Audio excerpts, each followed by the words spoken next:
evening, Leroy Clamola. It's time for another edition of From the Pressbox. Hello, Sam. How are you this evening? Tired. It's been a long week. And I know it's been a long week for yourself as well. Yeah, that's true. You see, you joke about that. And yesterday, at about this time, I looked down and I was like, is it really only Tuesday? Like, are you sure it's not Saturday yet? Just based on everything in. As right on cue, Mr. Paul Reeves is locked in and ready to go. The party has arrived. I guess I'm not sure. Is he talking about himself or us? Or is it the trio that is said that we're talking about that? But on the show today, NFL talk, college football talk. There's plenty to discuss for that, as both of our teams decided Condolences all around for everyone. Let me tell you, our teams decided. I don't think anybody let them know that the NFL started last weekend. I don't know if that passed around. First glance, I thought Leroy had a Kentucky Fried Chicken hat on. As the native Kentuckian, if anyone would have... I wore this hat for you, Paul, strictly for you. It's a Monarchs hat, man. We're going to talk about that. We'll have our Leroy's Logos segment, our drivers segment, play clock, and everything that goes in. But Leroy, we made the decision last week that we open up the show recapping the pick contest from the week prior. Yes. And let's do it. It was an old-fashioned butt-whooping last week in the pick contest. It was the final tally of last week was 8 points for myself, 4 points for Leroy. So that brings our season total to me now taking the lead at 14-11 overall. Okay. Let's recap those.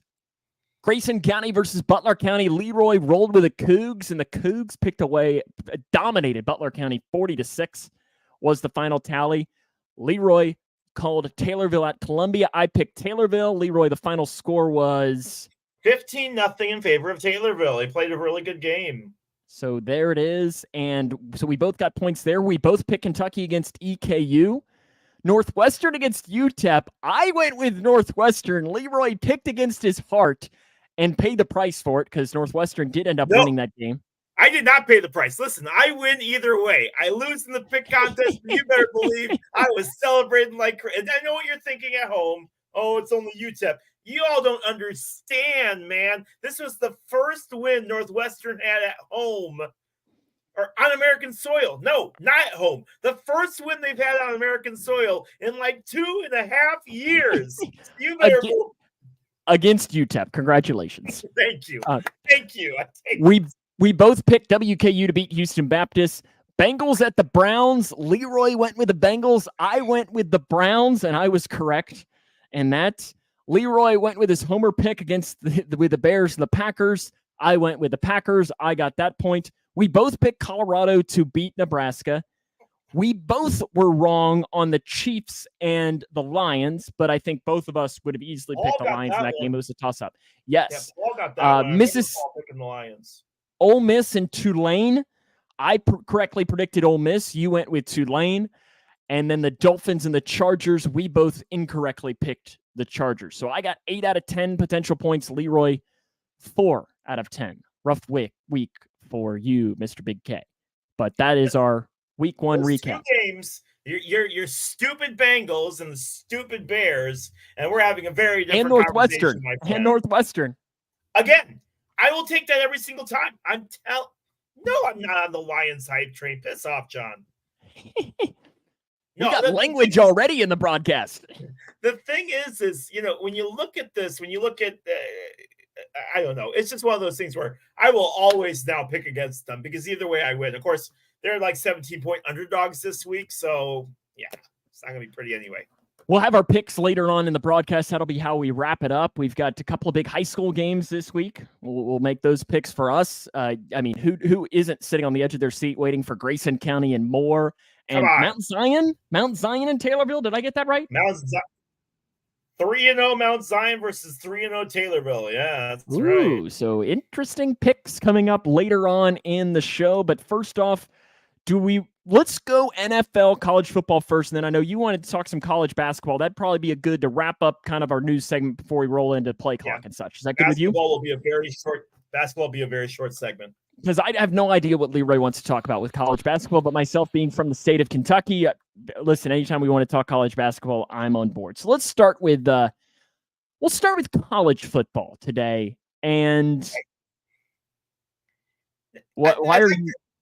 Because I'd like to talk to you about your precious beloved SEC. Can we talk about your precious beloved SEC? So Georgia, they've had a rough start to the season. A little bit.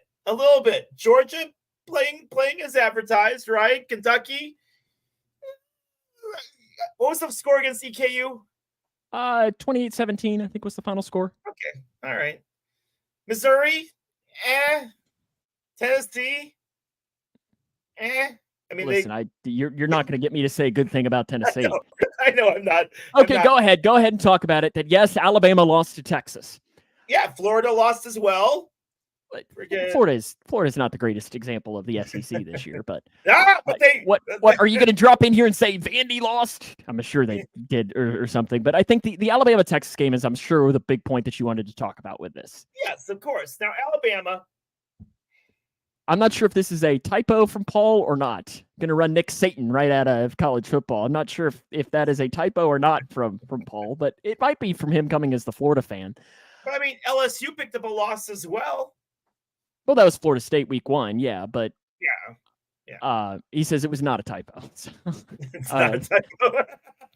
But I think you do wonder about that though, and Sam, you and I have had, and I'm not trying to bring college basketball into this, but John Calipari, if Kentucky does not get off to a really, really good start in basketball, you've got fans that are calling for coach's head immediately if you guys don't win what you're supposed to.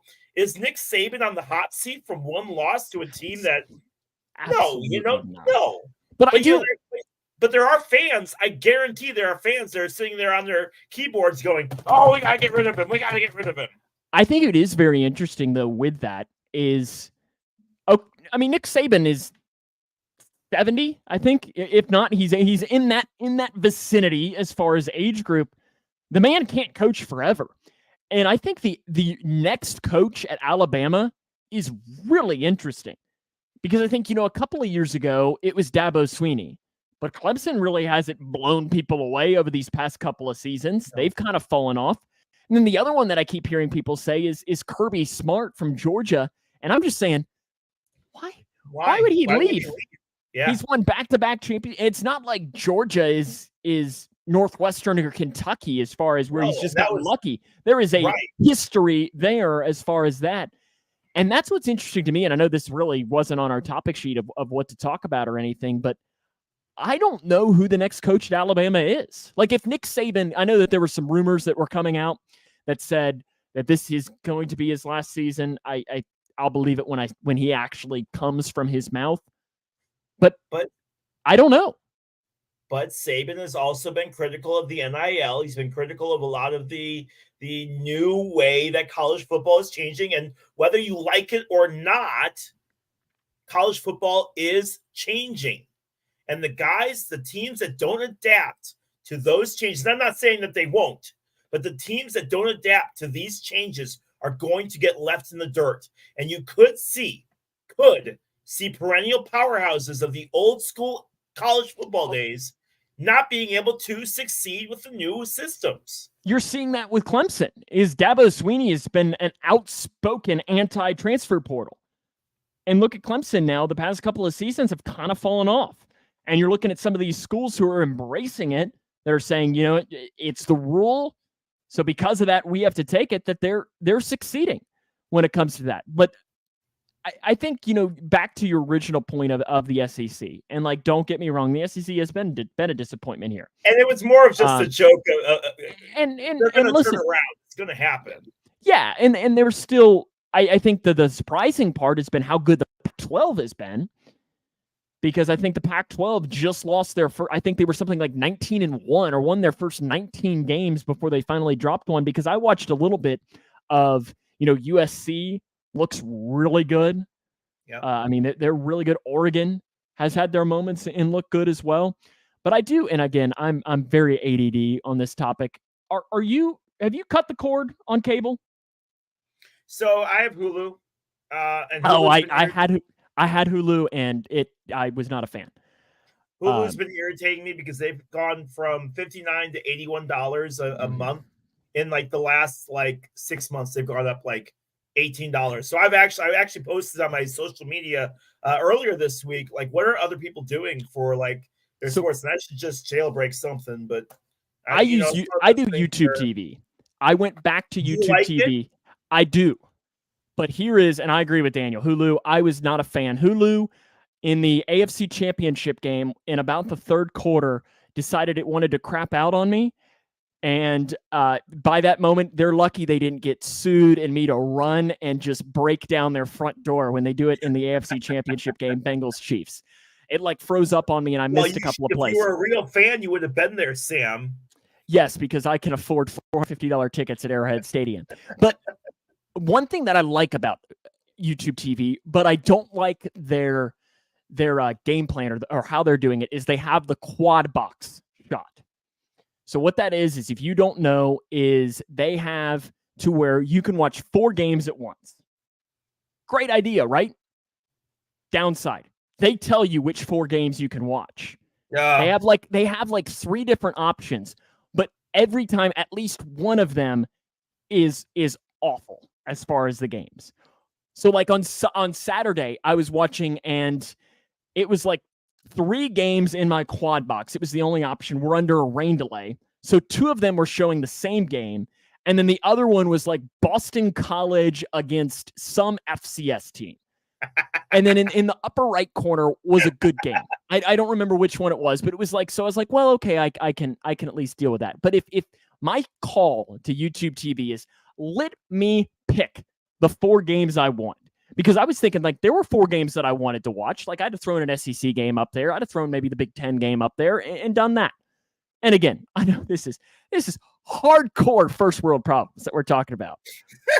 but as you mentioned, for how much you do, and I see your Paul writes in, I've heard a lot about Uzu. $20 a month gets all sports games, including red zone and baseball games. You get home and away broadcasts. I've heard a lot about Uzu.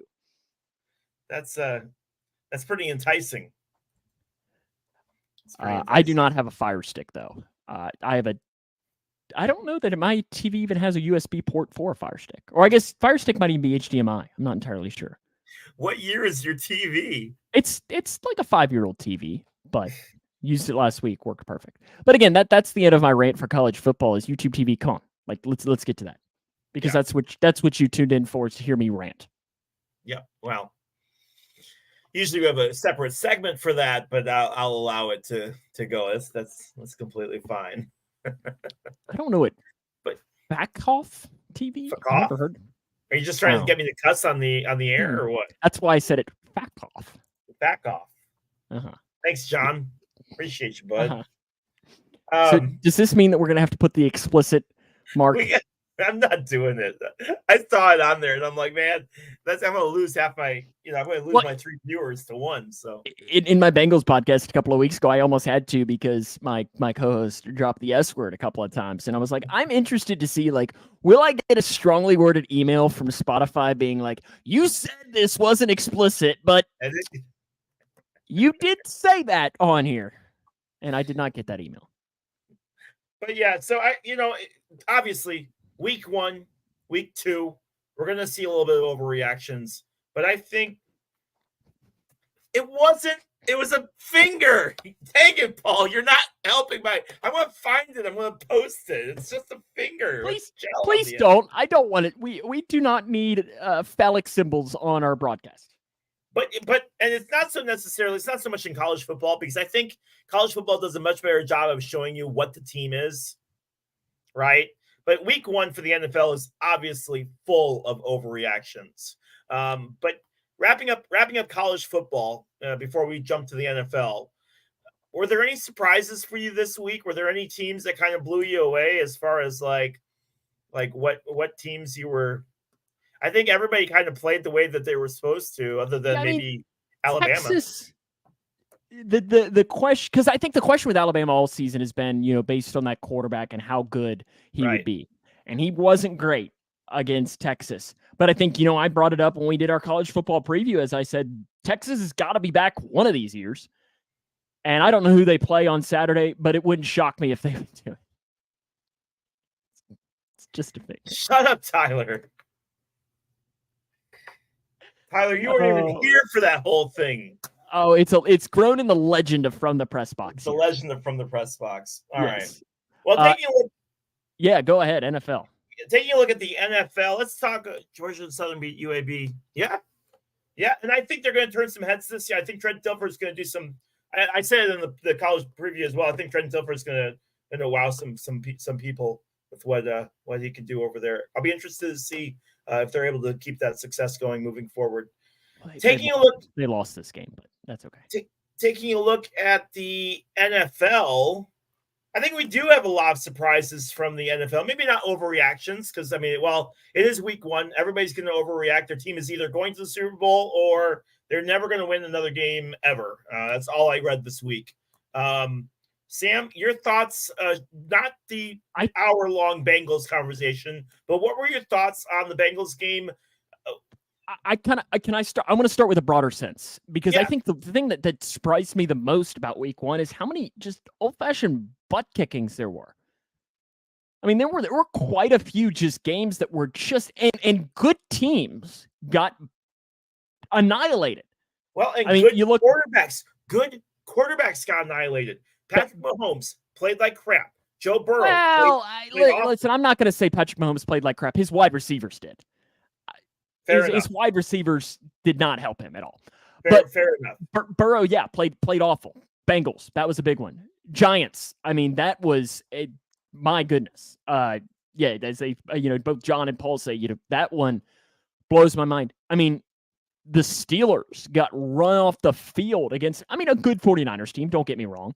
Yeah. And I think all of these teams got run off the field by good teams, but those are the 3 that really stood out to me. Because listen, the Bengals game, you know me, I predicted the Bengals to lose. On our Bengals podcast, Jungle Juice, last week, I predicted them to lose by 23-20, but it would be like very similar to when the Bengals played the Bears a couple of years ago, where the offense looked awful for 3 quarters, and then they scored a couple of late touchdowns to make it somewhat close. I didn't think that it was going to look like you were at quarterback and I was at wide receiver. Right. And that's what it looked like. Just very discombobulated. And it brings up, and we've had this discussion before, but I saw quite a bit of comments. Well, they didn't play it all in preseason. What do you expect? They didn't play it all in preseason, or they only played 2 quarters in preseason. That's why they look so lost out there. So once again, you want to know why they looked so bad? I think you got a couple of aspects to it. For one, I've said on that. We don't need to dive into it again. I don't agree with the whole, because what would happen is, let's say Joe Burrow was healthy in the preseason. He goes out there, plays his one drive, and tears his ACL. Yep. They would have murdered Zach Taylor. There would be riots in the streets. That's why it's just not worth it. Here's the biggest thing. Joe Burrow got like 5 practices before he played in his first game, because he'd been out a month plus 6 weeks with a calf injury. That's the reason. And then you combine that with it being not great weather. Yeah. And then you add on top of that the Browns defense is really good. I mean, Myles Garrett is maybe the best defensive player in the entire league. We talked about that. Burrow got paid. He's not going to do anything for you for the rest of the year, man. and that's things like it. And I think the other big storyline from the week, as well as Paul brings up here, is Aaron Rodgers. I know you're not an Aaron Rodgers guy, but I think everyone has to feel for him. Listen, like that's awful. And you all know me. You all know I've posted a few memes, but the internet can be kind of savage. Sure. Yeah, I know. But here's the thing, man. Like, getting hurt on the first drive of the game, of your first season, of the 4th play of the game, that's brutal to anyone. I wouldn't wish that on my worst enemy, man. It's just one of those things where, especially at his age, that's going to be really tough to come back from. Like Achilles injuries. I mean, J.K. Dobbins, same thing. Dobbins, he's younger than me. Yep, Dobbins towards Achilles as well. And both those gentlemen have very, very long roads ahead of them, especially because of Aaron Rodgers' previous stances on modern medicine. Yeah. Come on, No, I'm not. My head shaking is not at you. My head shaking is at Aaron Rodgers. But I'll ask you that question. Did we see the last time Aaron Rodgers suits up? Yeah, he won't. Yeah, I think that, I think he's going to come back, but I don't think it'll be Good. anything like what. No, I think it'll be the shell of him. It'll be like Tom Brady the last few games of his career. Like, he should have just hung it up. And truthfully, he should have hung it up before this year started. Like, last year should have been his last year, really. And I get it, man. These guys, no one's going to tell them. You can't tell them. You can tell them, listen, I'll pay you $10 million if you retire. They can't handle not playing football, not being around the sport that they love. I don't blame them. No. I would want to do what I love. It's why you see, race car drivers in their mid 40s, they're still racing, even though they're not what they were 10, 15 years ago. It's hard to give up the thing that you love so much. And for these guys, I just can't imagine that the last time we saw Aaron Rodgers was in that situation. There's just no way. Now, again, will he come back like what he was before? No. I don't think he'll ever come back and be the Aaron Rodgers that we know, but I don't think that's it for him. I did see the comment where someone said the aliens came and stole the good quarterback's powers in week 1 for the football spinoff. That's funny. Yeah, because you think about it, is a bunch of those top tier quarterbacks didn't have great games. Burrow, awful. Mahomes, Allen was awful. I was going to get to Josh Allen, not great. I think, you could make the argument. I think Mahomes was probably more so based on the wide receivers not being good. But it was wild to think about on just how bad a lot of that was. Yeah. And it wasn't just them. We'll talk. There's just a lot of these quarterbacks really, really just played subpar games or didn't get help when they most needed it. And the guy who I'm most disappointed with, and I'll straight up say it. I'll jump into this segment right now. The guy that I'm most disappointed with is Justin Fields. And I'll tell you why I'm most disappointed, all right? Wait. We're talking about quarterbacks here, not running backs. Not running backs. That's fine. That's fine. No, but again, and I know what our friends say. I know what Mike Williams says. I know what people have said about him and that he is a running back. But this was supposed to be his prove it year. They brought in high-powered weapons for him on offense. They got him a bigger offensive line. They gave him all kinds of help. They gave him Justin Herbert. They gave him everything. And he targeted DJ Moore, their big acquisition over the offseason, twice. They targeted DJ Moore twice. They ran screenplays in which Chase Claypool, who was supposed to be helping screen, just sat and watched. They went for it on 4th and 1 and didn't get it, and they quit. And you could see it in their body language that they quit. And for a NFL team to quit on the second drive of the game of the season really, really was frustrating. And that team, DJ Moore said, "Oh, I can't believe Bears fans were booing in the second quarter." Really? You really can't, against our rivals that just continue to just mop the floor with us time and time again? And you're wondering why people are booing? We are tired of losing, and not just losing, getting absolutely smoked to the point where I shut it off, and I don't shut off the Bears hardly ever. But I'm telling you, this is a big week for them. If they're going to, and I know you're going to say, "Oh, they suck. They're not going to do it." Fine. But listen, the hype going into this season was that they were going to win 6 or 7 games. And I don't even see that now. I don't even see that now. This was going to be his last chance. They will draft another quarterback. If Fields plays like crap, that's it. He's done. There is no justifying if he comes out to week 2 and plays an absolute horrid game. I'm telling you, it's going to get worse before it gets better. It's straight up. It's not pretty. I think, and Paul brought it up too, one of the other big storylines from the week was defense. When did Leroy become a Chiefs fan? It's not a Chiefs hat. It's a Kansas City Monarchs hat from the Negro Leagues. Is the defenses. I mean, the Jets defense, unbelievable. Unbelievable were the Jets defense in that game. Browns defense, really good. Yes. There were a couple of other defenses that really stood out as well as being just fantastic. And I think that's kind of what you expect.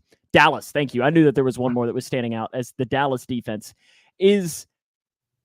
I think you kind of expect the defenses to be a little bit ahead of it. It's like in baseball. Usually the first couple of weeks, the pitchers look unbelievable until the bats catch up with them. And I think that's kind of what we're seeing is the offense is going to start a little slow, and then all of a sudden it'll kind of even back out. And see, Paul says, the Ravens look good. Yeah, the Ravens look good, but they did play the Texans. So I kind of do draw a little bit of an asterisk there, but they still did look good, and that's a good defense. But I think, do you agree with my point of defenses kind of comparing them to pitchers? Well, I've hammered that before, that you can't, you can make it to a Super Bowl on a 30th ranked offense and a top 3 defense. I believe you can make it to because I saw the Bears do it, right? Bears absolutely, and then I get that was a while ago, but and that's it. I think 15 years ago you could have, you can't now. Yeah. And I don't think you can now. But the thing is like when you look at defenses now, those top defenses really shut down some very above average to low high powered offenses, and those guys, those DCs got to be just ecstatic because they executed the game plans exactly like they wanted to. I know the Bears suck, but I was very impressed with Green Bay's defense. It's like they were anticipating every single thing that the Bears were doing, and it becomes nauseating watching an offense when it's going to be a 3 and out, when it's going to be you might get a first down, but you're not going to get anything else. And that's what I saw in that game. And I saw it not just in the Bears game. Obviously, Giants were completely lost on offense. I don't know what game plan they had, but getting annihilated in week 1 is just so different because if you feel like you had all offseason to prep for that game, and that's what you put on the field, that's the result that you had. I mean, good grief. That's just awful. Yeah, because I think overreactions are a big thing, and I think you have to wait really until like week 2 or 3. But then again, you think about, the Bengals were 0-2 start last season. Yep. And they were a play here, play away from going back to the Super Bowl. So, there is a line of it is too early to panic. But I've seen too many teams where they miss the playoffs by 1 game, or they make the playoffs by a field, like, a 1 game that they won and it was a field goal. Like, you can't let these early games slip away. And we've said it before, you can't win the Super Bowl in week 1, but it really feels like you could lose the Super Bowl in week 1. And there's going to be teams that are going to be behind the 8 ball right away. Well, I think I was reading is that like, and I wish I had the stat in front of me, but the stats for teams that even open up 0-1 making the playoffs is drastically lower than the teams that open up 1-0. And I know that a lot of that can be like, oh, well, duh. But really, it is like a drastic difference, more drastic than you would expect. And it's like the teams that open up 0-2, it's really unheard of. And then 0-3, I don't know that a team has really ever done that. And I think that's why I think so many, and we were talking about this in my Bengals podcast earlier, is we always joke about having one of the Bengals beat writers has a joke about what he calls the must-win wristband. And he says that you can only throw as a fan, you can truly only throw must-win once a year. Really only, and he says, and you can't do it when it's like win or go to the playoffs because that's obvious. Yeah. Or in the playoffs. Obviously, it's a must-win. Obviously. That's a big third down. This is the big third down. Yeah, this is the big third down. But I think I think that it's interesting as to when you drop that, because I think like talking about the Bengals, and we'll have our pick later on, is the Bengals, this is their second straight game but second straight division game. This is not only opening up 0-2, this would be opening up 0-2 in the division, which is very tough to come out of, especially in a good division, which is the AFC North. Yeah. And the Ravens are a little bit beat up. But not to the point where I think you can sit there and go, well, that's going to be fine. I think it's going to be a tough game for the Bengals. 100%. We'll pick that later on. Leroy, you mentioned some college basketball. Yes. Now, we've talked before, and Sam does not know what I'm going to bring up. And I kind of did this on purpose because he's a big UK Are you talking about Zvonimir Ivisic? Is that what you're talking about? Oh. No. We talked a couple weeks ago about relegation in college sports. And Second Take had a great thing from College Basketball Report on Twitter or X, depending on whose side you're on. The artist formerly known as Twitter. And broke down the leagues that they would fall in if they were into relegation. So they had a Premier League that has 10 teams, a Championship League, which is I'm going to go in tier order. So Premier on top, Championship, which had 20 teams right underneath, League One, League Two, and then it was all broken down into even lesser leagues of South, Midwest, East, and West. The top two of each one of those districts would be able to move up. Everyone else would have a 12-team playoff. Top four would be promoted up, and then the bottom four for the Premier League would be relegated down. Obviously, UK in the Premier League. But, Sam, what would you have for some of the other teams that you think would be in that Premier League on the very, very top of college basketball? So there's 10 teams. And is this like historically, or is this in recent, because I don't know that Kentucky would be in the Premier League. They are. They are. I because, well, no. And I'm just saying that's why I'm thinking it's more historically. So you're obviously having Kansas, Duke, North Carolina, UCLA. Yeah, I counted wrong. There's 16 teams in there. So, okay. Yeah. So Kansas, Duke, North Carolina, UCLA. Kentucky very well is probably the only SEC school in there. Maybe you can. Are they putting Alabama in because Alabama's had a good past couple of years? No. Gonzaga, yep, absolutely. As Megan says, Gonzaga should probably be in there.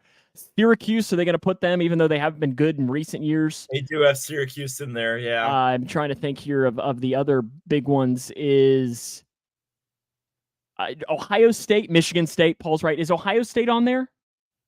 Ohio State is in there, and so is Michigan State, correct. They probably put Louisville on there.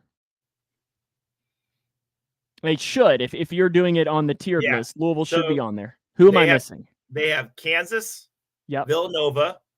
Okay, yep. UConn. Yep. Arkansas. Yep, historical power. Okay. Absolutely.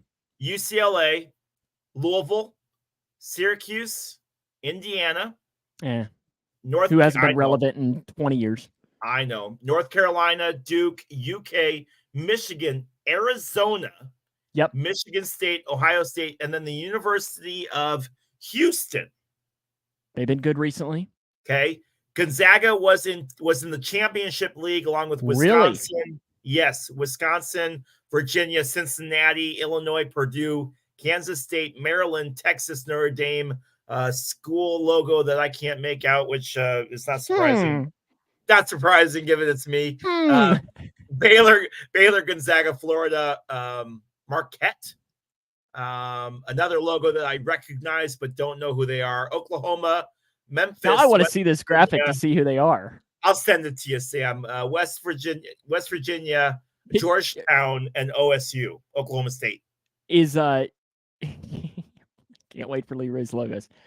I might have taken it easy on him this week, Paul. I got to see. What did I put here? Yeah, I did take it easy on him this week, I think. So I might have gone a little too easy. So, which means he's going over 4. WKU, by the way, is in League 2. So I was curious. That was what I was going to ask. They are in League 2 along with Boise State, Miami, Auburn, VCU. Rutgers is in there. And then a few other, Yale, Princeton. Yeah. So, dude, I'm looking at that, Paul. I'm looking at this bracket, and there's about 8 schools on here that I'm just like, I don't know what that one is. So are you No, saying are you just asking for whether I was just bringing it up because I still think that this relegation thing isn't that bad of an idea as we move away from conferences. Football, I don't think, but I think in college basketball, you really could make a case for a situation like this working. I disagree, and here's why. Yeah, because college basketball has the best postseason of any sport in March Madness. And I feel like this could mess with that. And there's too much money in it. And so that's why I think it would be more likely to work in college football than it would in college basketball, because March Madness is phenomenal. I love March Madness. And that's why I know. That's why I would think it would work better. It would really work in like baseball and some of those other sports, but that's why I would not be on board with it. Can't mess with March Madness. So what if you did it for, like, instead of conference tournaments, what if you did it in because again, remember, we're getting rid of conferences. So what if you did it in conference tournaments? You could still take the top 68 teams. No, because I think that the top tier is theoretically what you want the Sweet 16 to be like anyways. Okay. In a way, is that. So that's why I would not be for that reason, but I would be more inclined to be in favor of it for college football. It's interesting. I'll send this to you. I really want to just see, just for the logo reasons. Well, yeah, I won't wait till after the show is done, and then I'll so I don't put it up on the screen right now. Yes. That's funny. Okay, you ready for some of this here? Maybe a little play clock. Yeah, a little play clock. Absolutely. Would you like to ask or answer first? Answer. Okay. Okay, I'll go. It doesn't particularly matter as to. Well, I'll do this one first. Simple enough for you. I don't know how you feel about this. When fans are talking about their team, does it bug you if they say we, or should they say them? No, I have said we since I was like 7 years old, and I will say we until the day that I die. Listen, I may not play on the field, but I am watching every down for the most part. Thanks, Bears. I'm watching every down. I am watching every inning. I'm watching every at bat. I am there just as much, if not, and so the thing is no, I will absolutely say we, because I get just as invested in my heart as I would hope that the players would be just as invested as myself. So yes, I will say we until I can't watch sports anymore. Yeah, see, I agree pretty much with what Megan said too. Is, yep, fans pay to go to the games. Merchandise, we can say we. You're a part of the team if that's your team, so I say we. I agree, because I know that there are some people who are very anti you saying we. And I was just curious as to what you said on that. Okay, I'm ready. The NFL Players Association came out today or yesterday in favor of getting rid of artificial turf. We saw a lot of issues with outfielders in baseball with their knees getting shot. Andre Dawson is a great example of playing in Montreal on the turf and hurting his knees. But the NFLPA has said, we need to get rid of artificial turf. There are too many players that are getting hurt. Bakhtiari, who plays for the Green Bay Packers, echoed that sentiment. What do you think? Should NFL only use grass in their playing surfaces, or is there a place for artificial turf? Well, I think the biggest thing is you can look, last 2 times Cincinnati Bengals have played at Cleveland, which is a grass field. Just on Sunday, the Browns had a guy who got hurt. And then last year, the Bengals had a non-contact injury in grass from their cornerback, Chidobe Awuzie. It happens. Part of that is football. What I would like is maybe some more regulation and making sure that if we use turf, everyone has turf. Because I think, like FedEx Field. FedEx Field is grass. And Joe Burrow was also hurt on that field. Alex Smith, RG3, and so on. So I think that you need to have more continuity on turf and make sure that it is the safest possible aspect with that. I don't think you can blame. Yeah, I mean, you'd have to do a pretty long study to see the differences between the two to see if there are more injuries. By the way, I forgot to bring up quarterbacks earlier. Tua played fantastic for Miami. But he's one of those guys where I feel like he's one concussion away from being done in the NFL. So just forgot to bring him up earlier. No, you're not wrong. A little bit before kickoff for the game on Sunday, when I was still in a good mood, the screen goes dark, and then all of a sudden I hear the NFL on CBS theme, and I immediately go like, yes, we are back. It's crazy how your ears perk up, and you're like, I watched the Vikings play the Buccaneers, and I was like, man, there is never a time where I would really sit down and be invested in watching the Bucs play the Vikings. But it's game 1, and I am all here for it. Let's watch it. But the theme song is what I love. So, Leroy, I ask you, you have ESPN Monday Night Football, you have Sunday Night Football, you have Fox, and you have CBS. And then you technically even have Thursday Night Football on Amazon, but I don't think you'd know that song if you heard it. Which one's the best? Do you know what my favorite theme song is? The injury music on Fox. Fox NFL music for an injury is fantastic. Get on YouTube a little bit later and take a listen to it. It's the theme. It's the Fox theme, but it's slowed down. With that being said, Fox is my absolute favorite. I'm an NFC guy. The Bears were always on Fox growing up as a kid. So that music always meant that it was time for and Hank was fantastic. But if Fox music was on, it meant I was watching the Bears, and that was always a good time. So Fox, NFL on Fox is my favorite theme. Yeah, I like the injury music for which is really sad. I'm sorry, but the injury music for Fox is Leroy's cheering for injuries. You heard it here, heard it here first. How do you feel about the Carrie Underwood Sunday Night Football? You know, that is not in the question I'm asking about, because I don't classify. I'm talking about the instrumental theme, I think, because it's Sunday night. It's CBS Sunday night is bum bum bum bum bum. Yeah. Bum bum bum bum bum. Oh yeah, and they're all great. And see, for me, it's CBS, and I think that's the thing. All of them are great. All of them are fantastic. But again, even Monday Night Football. Bum bum bum bum. The Bengals play on CBS because the CBS is historically not this year. I think this year there's no rules. It's interesting how they do it is, and I agree with Paul. They're all great. But I think so. What they do is they actually, it's kind of fun. They get all the TV markets in a room, and they each get to draft a couple of games. Really? So it's like the CBS. I think literally how it goes is CBS has the Super Bowl, so they get the first pick. Yeah. So they, I think, pick Bengals Chiefs, and then they get to like pick which one that they want, and then Fox will get the pick, and Fox might say, "Oh, we want Bengals and Ravens," or something like that, and then they get to go through with that. But traditionally, every other game is if the whichever team is on the road is which team it gets. But we're getting off topic on that. Ask me away. All right. So you brought up the topic of we versus they. I bring up the topic. The San Francisco 49ers don't play in San Francisco. The Chicago Bears are rumored to be moving to Arlington Heights. There are some people that would say, well, they don't play in Chicago. They can't have the Chicago name. New York Giants? Right. Who don't play in New York. But what do you think about that? Do you think that they should be from where the city is? I mean, New England Patriots used to be called the Boston Patriots a long time before they claimed all of Northern England. But what do you think about names of like the cities and the states where they're from?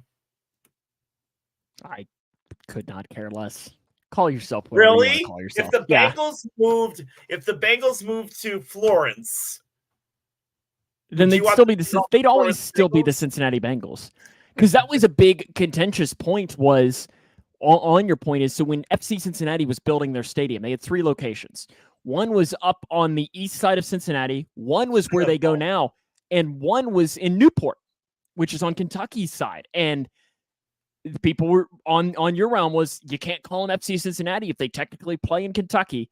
I'm just like, call yourself whatever you want to do. Bears are not worthy of moving until they get a quarterback. I love it. Listen, we've never had a franchise quarterback ever. You all understand this. Like, they're coming for you. What to do if they got a franchise quarterback. Heck, they probably run him off. We've never had one. Never. Well, listen, with how Bengal fans are been treating Joe Burrow, maybe he'll run off and be your quarterback. It's now time. You hear the music. Time for Leroy's logos, and I have found that graphic that he's talking about. I've now pulled those to be his logos of the week. Leroy, I do have your updated totals. You have gotten 22.5 points out of a potential of 59, which is hitting 381. So you've been improving drastically, because just a couple of weeks ago you were hitting like 200. So you're getting better. You're trending in the right direction. So if you've never played Leroy's logos, I have 3 logos for Leroy. And then of those 3 logos, there is a theme. So Leroy has to tell me which each logo is, and then he also has to tell me the theme for a potential of 4 points. It's pretty simple. Last week, Leroy got 1 out of 4. You have your comments turned off, correct? I do. Okay. I do. So if you want to play along in the comments to see if you want to know them, you can do so. Leroy, would you like door number 1, 2, or 3 first? 3. 3 first. 3 first.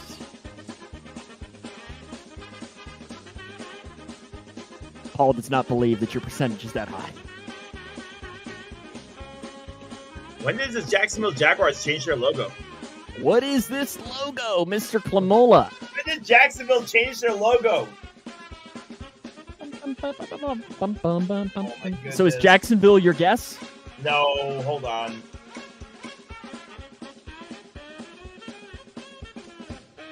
I don't got anything.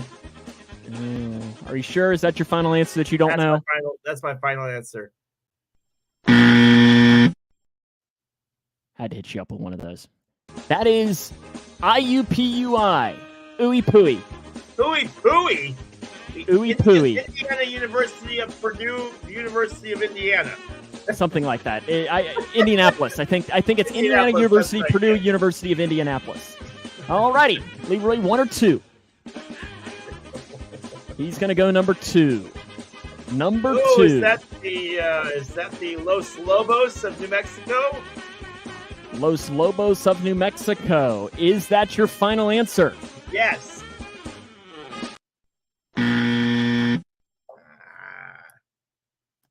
That is not correct. Oh, gosh, where did it go? Okay, it's back now. I thought I closed it. Paul agreed with you in saying New Mexico. Yeah, see, that's what I thought. That is Arkansas State. Are they the Wolf Pack? Is that what they... Red Wolves. Red Wolves, okay. Red Wolves is that. So you are 0 for 2 on that. And now I got to get the music before I hit your final one there. Can't have Leroy's logos without the Benny Hill theme underneath it. It's been a long time theme with us. Oh! Number 1. Yes, so that is North Dakota. North Dakota. Is that your final answer? Yes. Which sound will he get? That is correct. North Dakota. North Dakota Eagles, I think. They had to change their name. Fighting Hawks. Fighting Hawks. That's right, yeah. Alrighty, Leroy. North Dakota Fighting Hawks, the Arkansas State Red Wolves, and the Ooey Pooey Jaguars. What is the theme? Jaguars, Wolves, and I have to be nice every once in a while, Megan, because if not, he will never get any of them. So I have to give him at least Megan, y'all don't understand. Y'all don't understand how hard this is. My tier, because I usually tier them. This one was number 1 for me as far as your easiest. This one was 2. Oh, I've moved them around. That one was 2, and then this one was your hard one. And I usually try to do one of each. What is the theme this week, Leroy Clamola?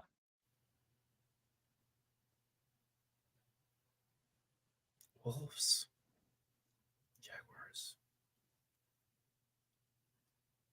Arkansas State Red Wolves, the North Dakota Fighting Hawks, and the Ooey Pooey Jaguars. I like that you keep saying Ooey Pooey. Well, just want you to say Ooey Pooey over and over again. No, they're all. I can't even say that. Are they all state universities? What I'm trying to figure out what it is. Yeah, that's my father-in-law right there, and he's from around there, so I better have gotten that one right. What is it? What's the theme? Here's the thing. You almost guessed it when you were talking. So you've in fact here, since we're I at least hit you up with one of these, since now we're gonna talk. Yeah. What'd you say about North Dakota again? They had to change their name. All of them had to change their name. All of them had to change their name? What was Ooey Pooey didn't change their name because of any particular reason. They were like the and of course I meant to write it down and remember. They were not, so it was the Arkansas State Indians. Okay. They were the Fighting Sioux. And right. They were like they just got a better name. They changed it in the late 90s. They were like in fact their logo too. Yes, Ooey Pooey as let's see, and while I'm talking I can pull this up too. But that is your theme this week, is that all of these schools had to, or necessarily didn't have to change their name. They decided to change their name. They were the Metros. The Ooey Pooey Metros. So all of them changed their name. So you got 1 out of 4 points there this week. That's about on par for old Leroy lately. That's fine. So your percentage will drop just a little bit. A little bit. But that's okay. That's okay. We're still proud of you. We're still proud of you. We usually like to put it. I've gone in a different order today. Usually I go logos, play clock, then drivers. Yeah. Do you have an off my chest to bring before the drivers? My off the chest is just simply, hey, this is week 1. We tend to overreact for the NFL in week 1. Mainly because we've had all offseason to stew, and if you are as big of a follower of the media as I am, the media has been telling you for months that your team is the best team out there and your team is going to win, unless you're a Colts fan or a Giants fan, in which case you're just not going to win. And yes, John, that was a shot at you. But the thing is sometimes overreactions are absolutely warranted, and I get that. But I just think that we tend to just live and breathe off of stuff. I saw a funny meme that said, "Oh, good, it's September. That means I get to be disappointed in what 22 grown men did every Sunday for the rest of the week." And it kind of stuck with me and resonated, because it's one of those things where it's like, boy, I really do let them affect my mood for the rest of the day, when I promise you they don't care about me at all and what I got going on.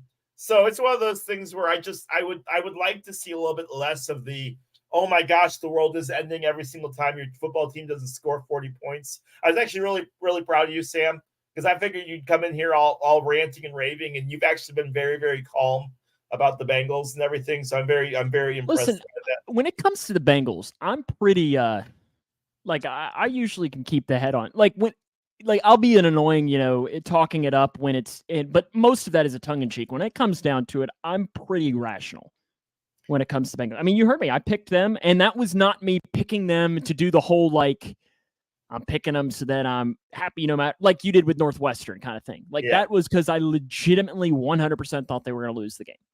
Yeah. But no, I agree with you. Did I win this week in fantasy? Yes, Paul, somehow I did. Cooper Kupp's injury has murdered me. I am in 3 leagues, and every single player that I had underperformed except for one. All of my players and the one player that didn't underperform was on my bench. So fantastic job for Leroy. Good job, Coach. Good job, Coach.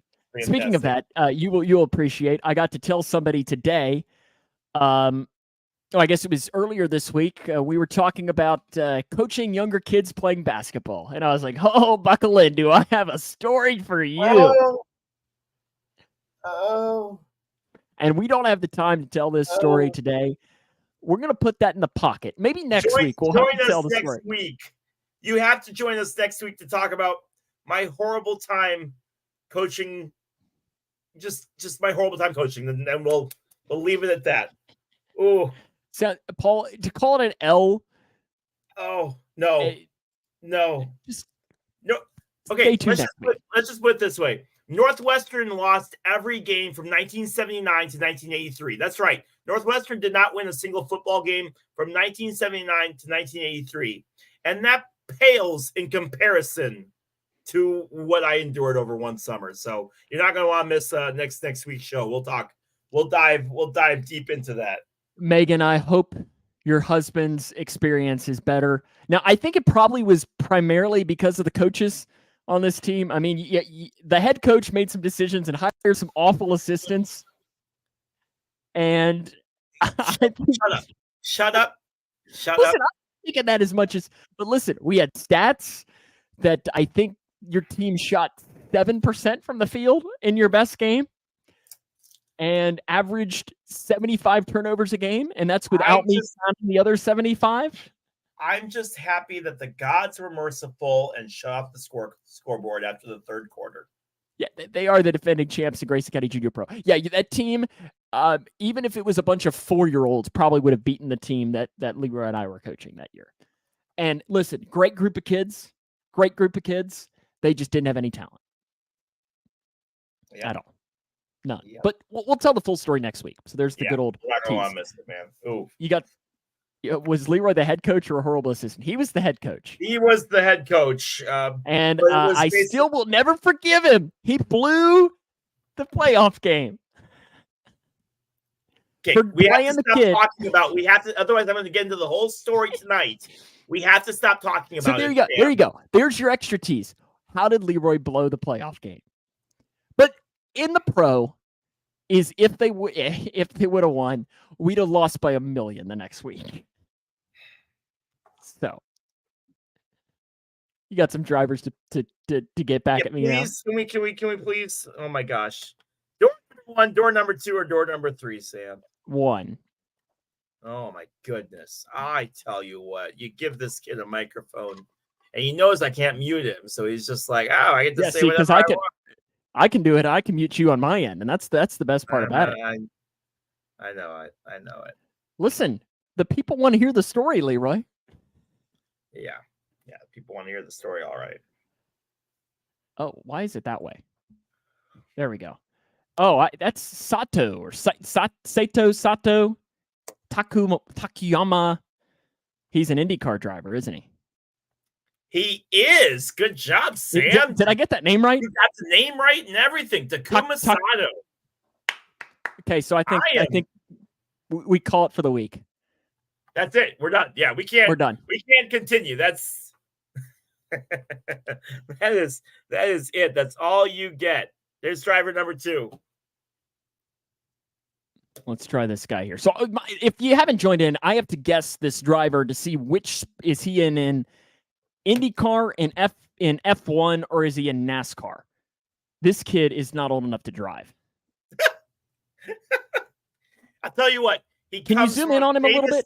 Yes. He comes from a famous racing family. He is not old enough to drive. It will not. Wait. There we go. Maybe. Oh, whoa, my goodness. He just all of a sudden zoomed all the way in. How old is he? Let me look. He's like 3. And that's coming as somebody who has a baby face. He's 22. Bull. He's 22. Bull. He's a NASCAR driver. He is. Congratulations. That is Harrison Burton, the son of Jeff Burton. And he races NASCAR. That's Harrison. He drives Harrison the Fisher Price cars. I like that there. Paul and I both got that as NASCAR. Paul agrees with me that he looks very young. Okay, let's hit us up with the last one. He drives Hot Wheels. Now this guy looks a little bit older. Let me go full screen so I can't see the comments. He looks kind of familiar though. He's not a NASCAR driver. I know that. He's 28. This guy is? Mm-hmm. Shoot, I'd have guessed he was 35. I would too. He looks way older than what he really is. So that means he's probably from Europe. So that means he's an F1 driver. That is correct. You are 3 for 3 today. I don't believe it, but that is Nicholas Latifi. He's Italian F1 driver. Yeah, you got them all today, my friend. Blind squirrel finds a nut every once in a while. He's 28. The other guy's 2.5. I agree. I agree completely. Completely agree. Oh my goodness. Yeah. You guys killed it, man. That was fantastic. Good job. It's everyone's favorite time of the broadcast now, other than Leroy's logos and the driver's segment. It's our pick contest, right? Am I forgetting anything else? No, that's it. That's everything. Pick contest. If you haven't joined in, it is our weekly contest that we make our weekly picks. Leroy and I each week will have an opportunity of up to 10 points. Last week, again, if you missed, I got 8 points. Leroy got only 4. Each week, we have some of the same games. I will pick the high school football game that Leroy will be broadcasting, and Leroy will be predicting the high school football game that I will be broadcasting. The only information we're allowed to give is the records of the teams. Leroy knows nothing about the game I'm doing, and I know nothing about the game that Leroy is doing. We will each then predict the Kentucky game, the Northwestern game, the Western Kentucky game, since we both went there, the Bengals game, and the Bears game, and then each of us will pick 2 games from either FBS or NFL. And Paul is correct. Since I am now in the lead for the points, I go first on the picks and picking my games as well. But so because of that, I guess I have to pick the Taylorville game first. And Taylorville versus Mount Zion. Leroy, where's the game? What's the records and everything? The game is in Taylorville. It's homecoming night for the Tornadoes. Taylorville sits at 3-0 on the season. Mount Zion also sits at 3-0 on the season. Both teams come to the game. This is a conference matchup. The two schools do not like each other very much. They're not their rival, but the schools still don't like each other very, very much at all. So it'll be interesting to see who comes out on top. I'll help you out. I'll help you out even. I'll be nice and help you out. Mount Zion won last year 46-8. Well, I was going to pick Mount Zion anyways, and I'll tell you why. The exit when I'm going home to my parents that I get off at is Mount Zion Road. So I feel like that's fate telling me I have to go with Mount Zion. What's their nickname? They are the Mount Zion Braves because it's high school. So we know who Paul Reeves is picking then. They're still allowed to use those names at that level. So I'm picking Mount Zion. I'm rolling with the Braves then. And I've just locked it in as my final answer. Leroy, Grayson County with a record of 3-1 opens district play as well as they travel to face 3-0 Louisville Moore High School. The Moore Mustangs. Mr. Clamola, are you picking the Cougs or the Stangs? Mustangs. I will pick the Mustangs on this one. Leroy is going with Moore to beat Grayson County in that game. Interesting pick. Megan is picking Taylorsville, and Paul is picking Mount Zion, and he says it's an absolute lock. So I guess I don't know if Paul's talking about if that's a lock for Oh, and Megan's picking against the Cougs. Oh my goodness, is the only Grayson County alumni in this conversation is picking against Grayson County, and Paul's rolling with Grayson County. So we'll see and report back. Now let's rip through these other ones. Kentucky hosts Akron. I pick first since I'm ahead. I pick second because I'm ahead. So Leroy, you pick first in the Kentucky-Akron game. Now Kentucky. Kentucky-Akron. Kentucky's offensive coordinator had a big scare. He was taken to the hospital on Sunday after collapsing in the locker room and supposedly will be back on the sideline. Yeah, it's pretty scary. He's a young guy, Liam Cohen. So hopefully he's okay. But apparently he's good enough to coach on Saturday. So I'm assuming that it'll be a team ready to help him out. Northwestern travels to Duke. I'm taking that pick. And even as a Kentucky fan, it hurts a little bit, but I got to pick Duke. Listen, the 2020 West champion Northwestern Wildcats couldn't beat Duke. It's not going to happen this week either. Duke's going to roll. I do agree with that. Our Hilltoppers. Yeah, see, Megan's a true Kentucky fan. She can't pick Duke. I respect it. Western Kentucky travels to Ohio State. Leroy, do the Tops pull off the upset? Okay, for anybody that's listening, I truly think that WKU can hang with Ohio State for the first half. I really do. I think the halftime score is going to be fairly close, and then Ohio State will roll away with it for the rest of the game. So Ohio State locks it, but I think the score at halftime is going to be way closer than what most people will think. All righty, that is Leroy's pick there. I agree. Ohio State wins. Bengals try to bounce back from a rough Oh. performance as they take on the Ravens. I pick first, and if you were listening to the previous podcast, you heard me say it. Bengals 16, Ravens 13. Leroy, Bengals hosting the Ravens. Who you got?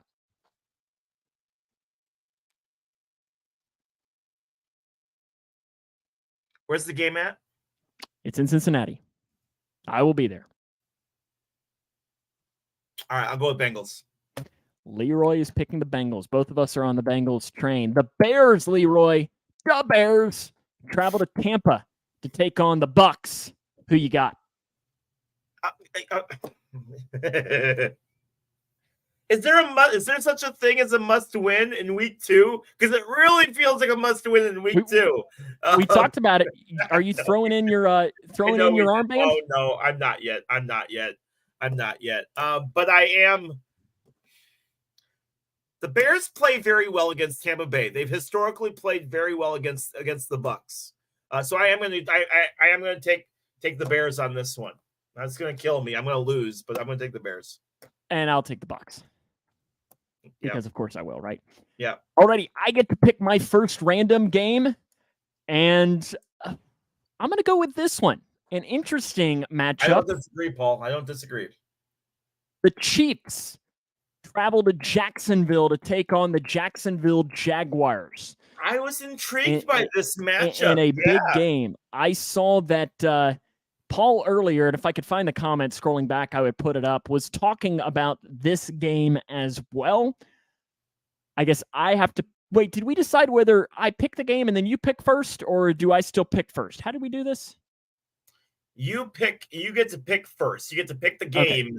and then I still pick first, and then you pick first. I think I do because you pick the game. You get to have first pick of the game, but then I get to pick who's gonna. Yeah, because this is a tough one. It is. It's a tough one, and I'm gonna pick the Chiefs just because I think it's tough to bet against Mahomes to go 0-2.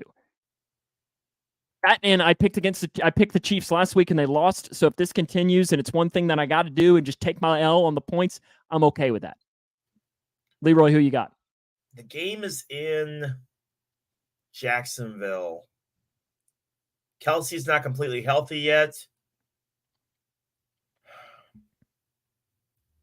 It's going to kill me. I'll go with the Jaguars. Leroy's picking the Jags. Interesting pick there. We're different here of these last couple. All right, Leroy, your pick here. In fact, did I? Oh, wait, I see what I did here. Okay, we're good.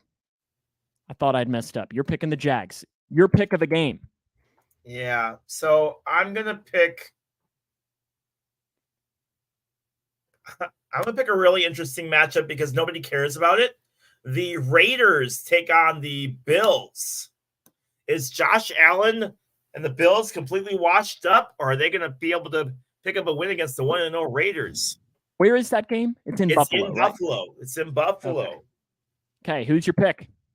I'm going with the Bills, but I think it's going to be really close. I agree. Bills by 3 touchdowns. You think so? Yeah, I think the Bills. I think the Bills roll. And John's in agreement with me. Bills by 21. I think I think the Bills handle that. Okay, you ready? Yep. I'm going to drop the first big one here. Okay. Big rivalry this weekend. Big one. New Mexico State at New Mexico. Oh my goodness. Big one happening. Huge. Huge. The biggest. I'm going to take New Mexico. What? Do we even know what the rankings are for these teams? Like, do we know what they are? Ranked. Who'd you take? New Mexico. Okay, all right. Where's the game at? New Mexico. All right, I'll take New Mexico too. You're not getting over on me on this one. I didn't know if you would just pick New Mexico State to be different because I have no idea on this. None. Paul Reeves is rolling with. See, I couldn't name you one player on any of those teams. Jerry Kill is the coach of one of them. I think he's the coach at New Mexico State, but that's all I could tell you. And he was at Minnesota for years. Okay, Leroy, your final pick. All right, Sam, I'm sorry to do this to you. No, I'm not sorry that I'm going to do this to you. But actually, I'm not going to pick that game. We're going to go with a different one. Miami of Ohio heads to Cincinnati to take on the Bearcats. Okay. And I will take I'll take Cincy. I agree. UC wins handily. We're taking the Liberty Bell game. Yeah. Respect it. What game? You're gonna have to add in our. We're gonna pick the Lawler Lions game. Who does Lawler play this week? Lawler's the elementary school that Megan's son plays on. Who does Lawler play? Because I mean, listen, I got to be careful, Megan. If they're playing like Caneyville or something, I as the voice of the Cougs, I can't get in and start picking games in county. But if you're playing like, they have a bye. Well, then I don't think they're gonna win this week here. But they can't lose. I can pick this. They can't lose. If whoever they play next week, we might add that. Maybe I'll make Leroy pick. Beat the pants off of Caneyville. Well, those Purple Flash, you could never. Gotta love the small town Kentucky. I was gonna pick Tennessee versus Florida. That was my original one that I was gonna. I'd have picked Tennessee. Yeah, I figured. Listen, I'm here to win. Like I won't. Are you? Are you here to win? Uh-huh. Yep. And if I did look at the scoring, oh wait, that's right. Yep. You had your fun. But the rightful man is on top. The rightful man is on top of this. Let's recap our picks. Grayson County at Moore. Leroy is picking Moore. Taylorville versus Mount Zion. I'm picking Mount Zion. We both got Kentucky beating Akron. We both have Duke beating Northwestern. We both have Ohio State beating Western Kentucky and the Bengals beating the Ravens. We split. Leroy was the homer and picked the Bears over the Bucks. I picked the Bucks. I'm rolling with the Chiefs against the Jaguars, where Leroy is going with the Jags. We're both rolling with the Lobos in the Battle of New Mexico. I'm sure there's a clever name for that, but we're just going to call it the Battle of New Mexico. We're both rolling with the Bills over the Raiders, and we're both rolling with Cincinnati in the Liberty Bell game over Miami, Ohio. Listen, we get to the champ, you have to come commentate the game. Listen, if I'm not dropping into some center or something like that, maybe we'll have to jump into that. But that's a recap of the pick contest for this week. Paul's going with the Jags. I know Paul picked Mount Zion and he picked Grayson County this week. So we'll have to see how it goes out and rolls out in the end. Yeah. It's been fun as always. Hold on, you're not getting away with this. I got my 40 seconds, buddy. Oh, that's right. I always see. I ask, is the last thing that we have to do is picks, and then you said no. We're done. Other than picks. I always forget. I get it in there. Is it almost over? IndyCar season wrapped up this week. They finished up in Laguna Seca in what was a crash-filled weekend. Oh my gosh! Even the pace car ran out of gas. They had to stop and get more fuel for it. Alex Palou picks up the championship. Scott Dixon wins the last race. He wins 3 out of the last 4. Not bad for a 43-year-old still racing. And in NASCAR, Denny Hamlin and Kyle Larson racing very, very well right now. Guys that aren't, Martin Truex and Bubba Wallace, they just finished up in Kansas. And it should be a good week of racing for them this week, as well as Chris Buescher, Christopher Bell, Joey Logano, Kevin Harvick right on the bubble of getting eliminated in that one. No, it was Laguna Seca. Like, it's a legit track. There was just so many cautions. Where is that? It's between San Francisco and LA. It's hold on, I'll tell you where it is. Well, okay, that's all I needed to know. I mean, it's not like I had know. No idea. The shape of the track looks like Bart Simpson's head. And if you think I'm kidding, Google it later on and look up Laguna Seca. It looks just like it's right next to Monterey. If you know where Monterey is, it's right next to Monterey Beach. It's got one of the most famous corkscrews in all of racing. So very, very awesome track. They just repaved it, so it was really, really fast. But yeah, just a lot of wrecks. Really bizarre, because last year there was only 1 caution in the entire race. This year there was 12. Love it. It's been fun as always, though.